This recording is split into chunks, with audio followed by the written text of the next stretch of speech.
How many wise men were there? The scriptures didn't say that. But there were wise men. Thanks to Matthew that we have this story. Matthew, Mark, Luke, and John. Matthew's the only one who picked up the story of the Magi, the wise men, the kings, the sages. They come with all kinds of names. In the early days, some people said there were 12 of them. And it got boiled down to 3 of them. Some legends say they come from different continents coming together. Others say no, they were mainly just a little east of modern Iraq, Iran, and part of the Persian Empire. It doesn't really matter. They were not Jewish. They were not of the Hebrew faith. I'd like to explain a little bit about it. Look at the story and look at the characters. There's 3 characters we want to look at the story. First, there is Herod. Then there are the high priest, wise people of his day within his council and church.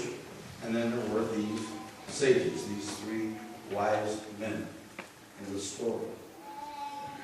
They represent really all of us in the world. Herod, who was crazy, some people say, but he was worried about his power. He was worried about all of that. In fact, some say that he had 70 influential people arrested, put in prison, and the order was they were to be killed the day that he died, because he knew that no one would weep for him, but there would at least be weeping in the streets for him. Some say he even had his sons killed in order to solidify a little bit of power. One of the stories I've never, ever preached on, but a year or 2 later, Herod, still concerned, rounded up all the babies who were 2 and under and had them slaughtered. It was called the slaughter of the innocents, in order to try to find what he believed was to be the king, the ruler of the world coming, and he could not take it. There are some people who do not want religion and faith and Jesus and God mentioned. They'll do all they can to push it off of center stage of their lives and of the culture. Because, well, it disturbs their power, it disturbs evil. And anytime evil comes in conflict with good, with God, it doesn't just roll over, it will fight tooth and nail. But thanks be to God, I believe God always wins. Good always wins. And so when they came to town, first of all, he said to his own high priest and wise people, tell me, there was an air of expectancy. Something was about to happen. And tell me, what do our ancient writings say? So they got them together and they said, there is to be a child born. Born who will be the king of the Jews, who will come to be born by a virgin. And he said, where in your reading do you know that to be? And he said, oh, it's over in Bethlehem, the smallest of all our little tribal cities. But you see, they didn't really care. They knew about the story. They didn't go check it out. They just knew about it and just kind of pushed it off to the side. There are people like that in the culture too. They're not anti-church. They're not anti-God or Christ. They just said, oh, they've got something else going on with their life. You know, football game or basketball or off to the market or to a movie or whatever. They're not anti. They just don't care.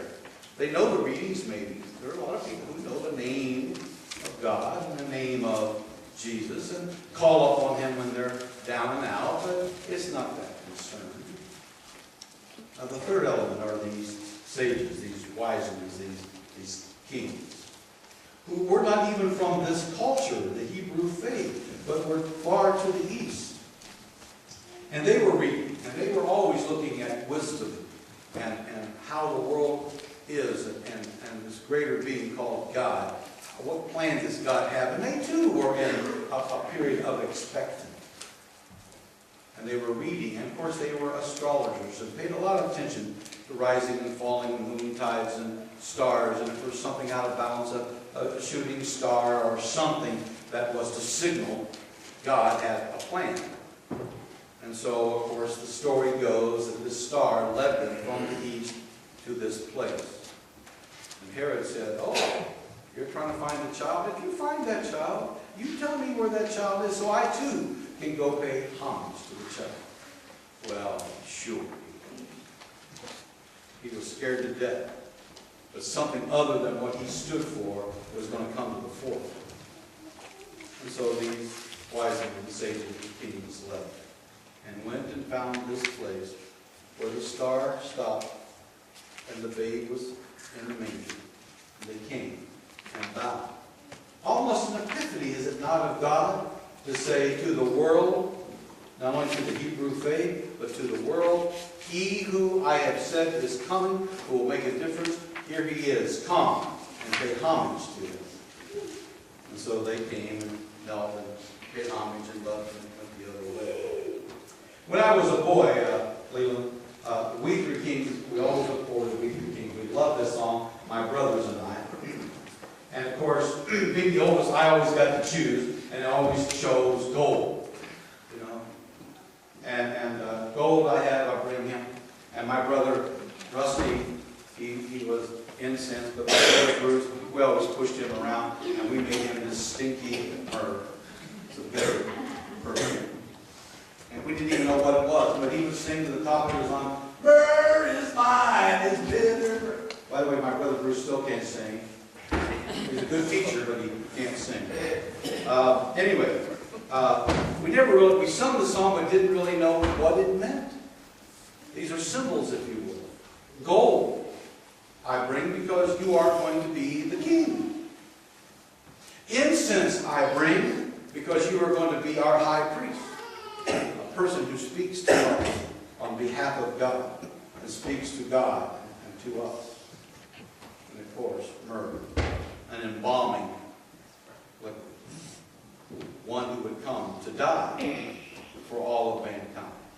A king, a priest, and a one who would die for all of mankind to understand God's love. And so now when I sing the song, I hear it differently. They're bringing this little town of Bethlehem, coming from far, far away, to pay homage to something new that God has given. We start this Sunday of Epiphany. Epiphany, actually, I wanted to hang on to the Christmas story just a touch longer. Next week we're going to get into the baptism of Jesus, and into the ministry of Jesus. And over the next 2 to 3 months before Lent will hit us, and Easter, it comes so fast, you know, that we'll talk more about Epiphany. But Epiphany for me is those moments when God speaks, when God demonstrates, when God shows himself, if you will, to us. Several times it does say on Jesus' behalf, "This is my beloved Son, with whom I am well pleased." But at this point, this is an epiphany of God saying to the world, saying to Herod, saying to others, this is he who is going to change the course of the world. If you only listen and follow, life would be different. What a great epiphany. They missed it then. Some missed it even at the end, until after the cross event.